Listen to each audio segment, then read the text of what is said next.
Thank you.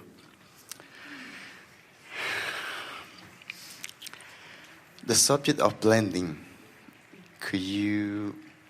I've been trying to blend with my inner being.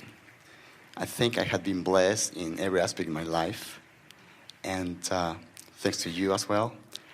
And now I'm in the point where I would like to go further to, and during my meditation, I express that, and so I would like to get something more from you for me to get to that point.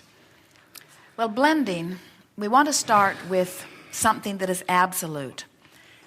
You're always blended to some degree because you are an extension of source energy, and you couldn't exist if there wasn't some blending, because life means blending is happening.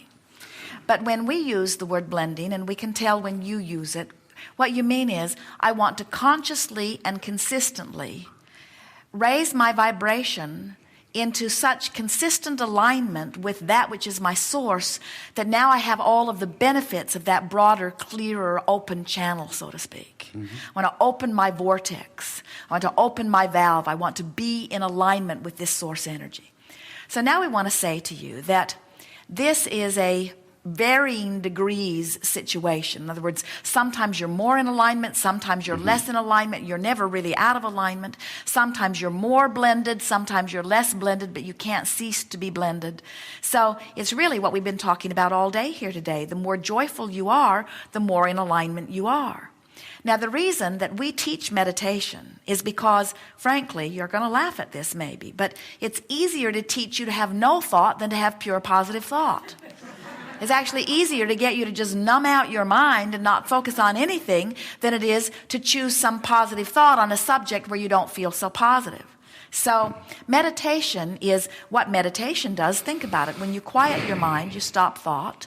So if you've stopped thought or slowed it considerably, then you've stopped or slowed considerably any resistance. And in the absence of resistance, there must be allowance. So quieting the mind allows a natural raising of vibration. Many people don't feel that they're getting anything done in meditation, in the quieting of the mind, because they want to be more actively directing thought.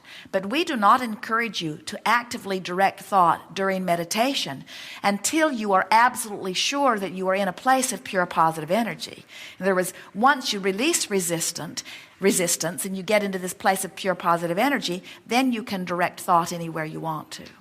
So the blending process, as you are describing it and as we wrote in the early book, is finding a thought through trial and error, or finding a point of focus through trial and error that causes a sensation of relaxation and detachment from any resistance that is keeping you from your alignment. The reason we teach meditation is because when you consistently find that place of detachment, then you viscerally begin to acknowledge more consciously when you are in resistance or when you are in allowing. In other words, we encourage meditation every day, especially in the beginning. And not for long periods of time, but for short periods of time. And what you begin to notice it is a progressive thing. In other words, when you quiet your mind in meditation on Monday, on Tuesday, it's easier for you to get there because you have the visceral sensation, the cellular memory of what that felt like. When you sit on Wednesday and you reach for that detached state, it's easier than it was on Tuesday or Monday because there's a cellular memory of what that state of vibrational allowance feels like.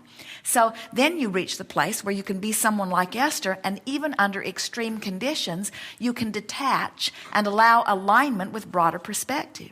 The benefit of that detachment and that alignment with broader perspective is that you then have access to everything that vibration knows. In other words, when Esther allows herself to raise her vibration so that she matches the frequency that is Abraham, she becomes Abraham. In other words, infinite intelligence begins to flow through her because there's not resistance that's keeping her from receiving it, you see. Now we would like to say to you that you are often in that blended state when you are joyous. You are often in that blended state when you are eager and interested. In other words, it doesn't always mean a quieted mind. It means always a non-resistant mind, you see.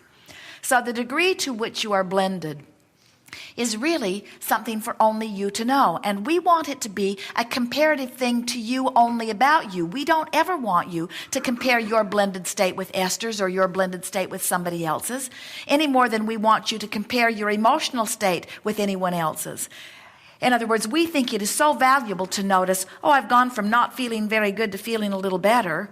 Then you got a little more blended. When you move from depression to rage, you're more blended than you were a little moment ago. And when you move from rage to anger, you're more blended than you were a moment ago. And when you move from anger to overwhelmment, you're more blended than you were.